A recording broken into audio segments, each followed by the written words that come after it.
Osvanuo je divan jesenski dan u našem kraju nakon obilnih kiša. Prozračan i sunčan dan ima velike prednosti kada je u pitanju sušenje odjeće vani, što ću i ja odmah iskoristiti.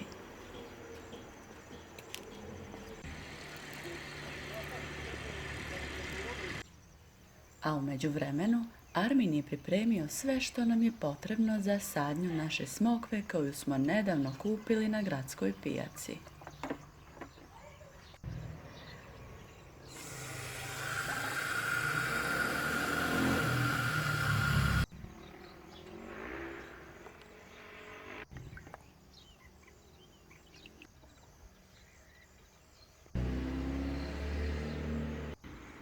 Ova naša smokva je već imala 3 ploda kada smo je kupili.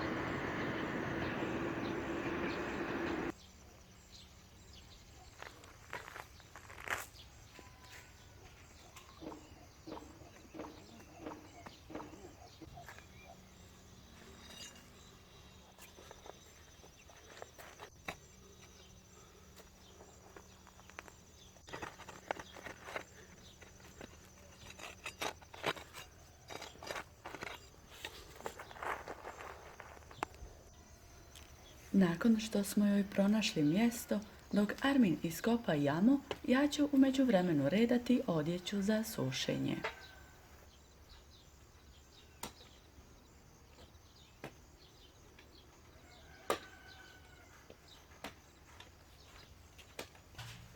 U prizemlju ću pokupiti suhu odjeću koja se sušila dok su trajale kiše.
Prije nego što smo se odlučili na sadnju, skupljali smo informacije kako bi to mogli uraditi sve kako treba.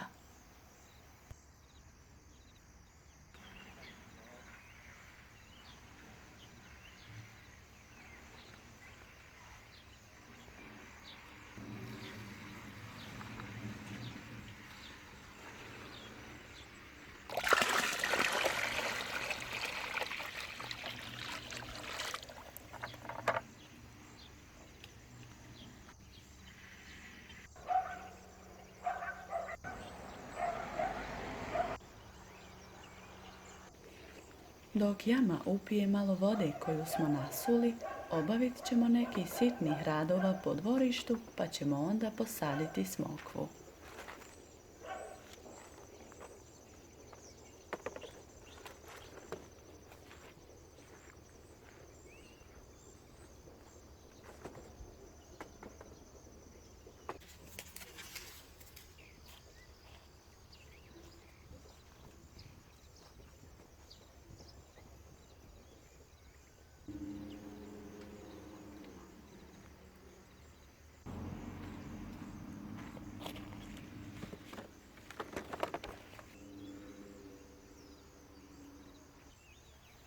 Nešto jabuka ću ostaviti i pripremiti u zamrzivač za naše zimske deserte.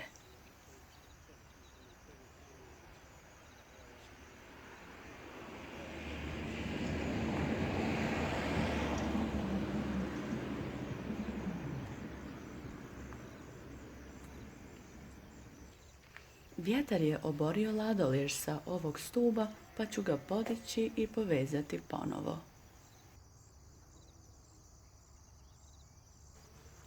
Ograbit ću trule jabuke jer se okupljaju muhe, a mjesto ispod tog drveta nam je jedno od dražih za naš odmor.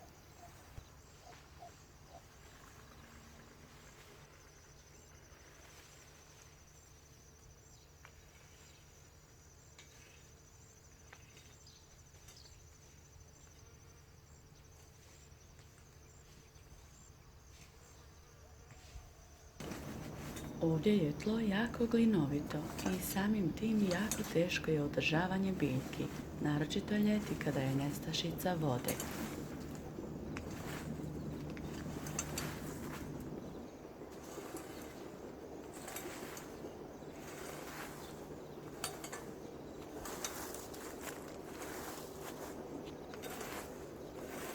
Ručno prozračivanje i gnojidbu samo jednog dijela travnjaka smo uradili u proljeće. Odlučili smo da ćemo to od sada obavljati 2 puta godišnje s obzirom da je tlo jako teško. U martu 2022. godine smo doselili ovdje i samim tim iste godine započeli smo planiranje sadnje i radove u našem dvorištu da bi stigli do ovoga danas.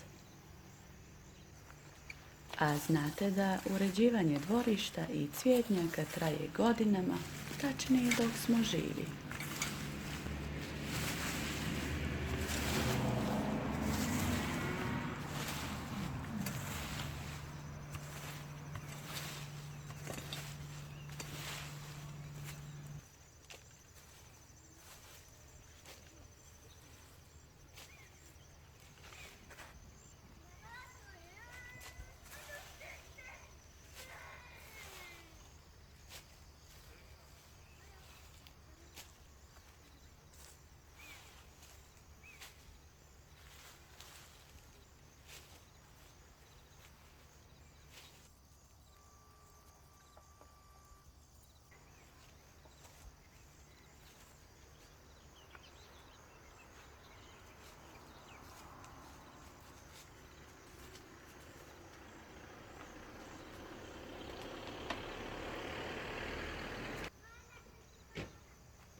Armin će uskoro na posao. Pripremit će nam kafu, a hrpa odjeće za sortiranje će čekati u kući dok završim svoje vrtlarske obaveze.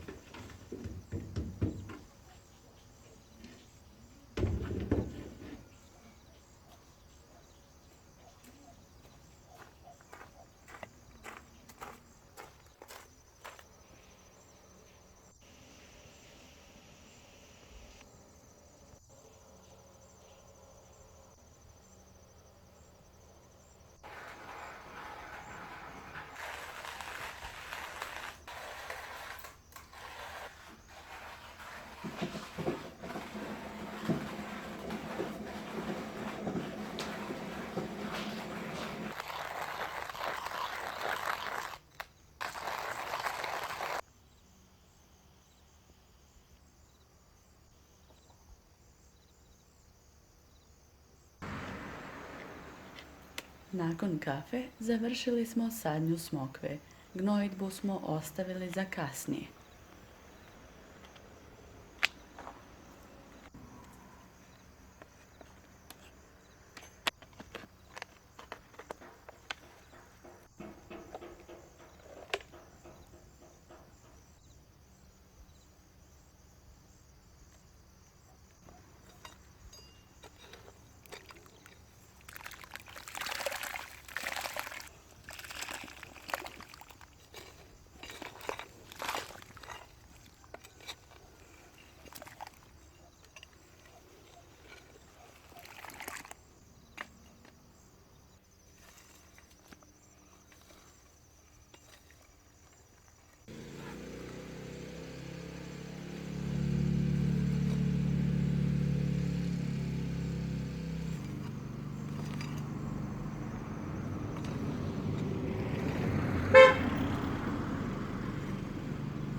Nakon što je Armin otišao, ja sam još malo ostala odmarati uz kafu, a nakon toga sam počela sređivati dio cvjetnjaka ispred kuće.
Menta ili nana, biljka koju sam donijela iz svog starog cvjetnjaka, a istu sam dobila od svoje svekrve koja više nije sa nama.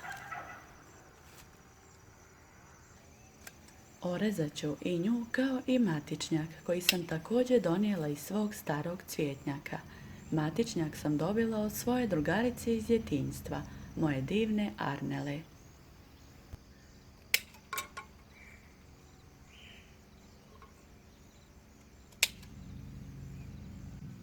Mnogo puževa štetočina sam pronašla u gustim karanfilima i ispod floksa, koje sam uništavala jer oni sada u jesen polažu jaja.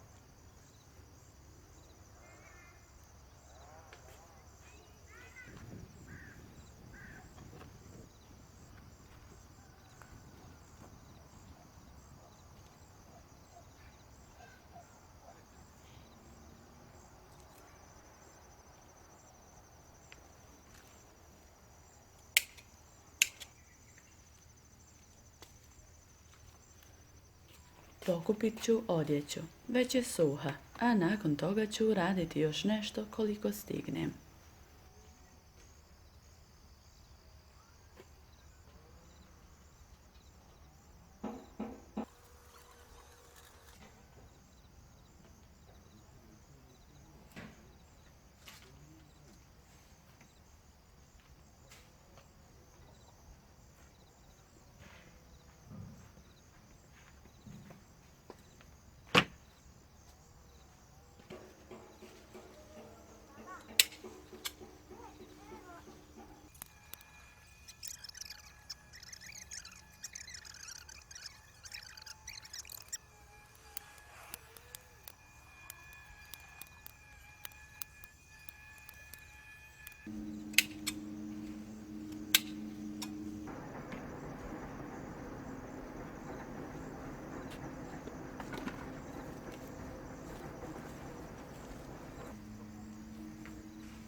Prekrasni oleander je završio sa svojim cvjetanjem, pa ću i tu također ukloniti suho cvijeće.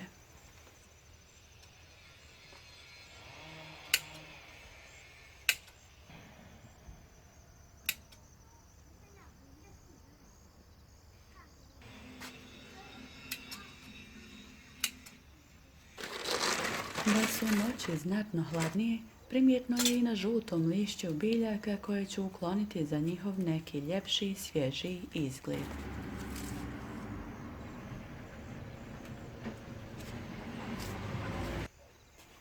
Orezivanje lavande je najbolje obaviti krajem augusta, kako bi se biljka oporavila do mrazeva. Ja sam malo zakasnila, pa ću sada ukloniti samo suhi cvat.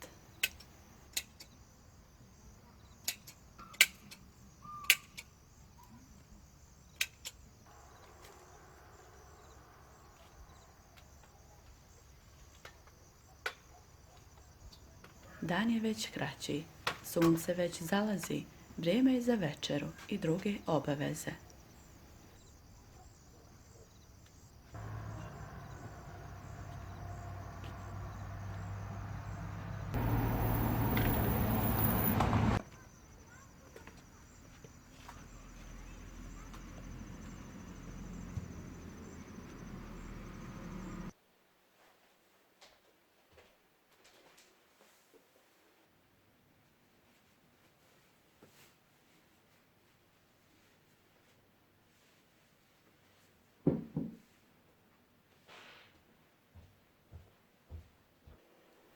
Zadnju orezanu gipsofilu i đulbe šećer ružu ću staviti u vazu kako bi mi trajala još nekoliko dana.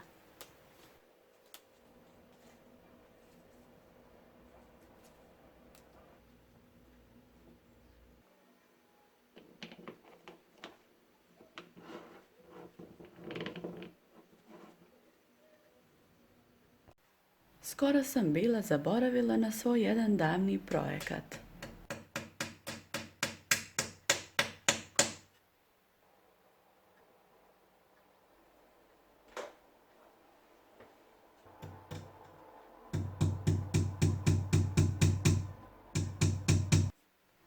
Još samo da obojim u crnu boju, no sada je kasno. Ostavit ću to za sutra. Čaj sam oprala i sada ću ostaviti da se suši nekoliko dana ovdje u kuhinji i da širi svoj divni miris.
sin i ja smo sami i pripremit ću nam picu koju sam vidjela kod jedne vlogerke. Malo je drugačija od standardnih.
Tijesto sam premazala kečapom, dodala origano i kari, narendala običnu salamu, dodala 2 jaja i pred kraj pečenja posula rendanim sirom. Na kraju smo to prelili sa tartar sosom bez kiselih krastavaca. Moram da kažem da ćemo ovo ponoviti jer nam se mnogo svidjelo.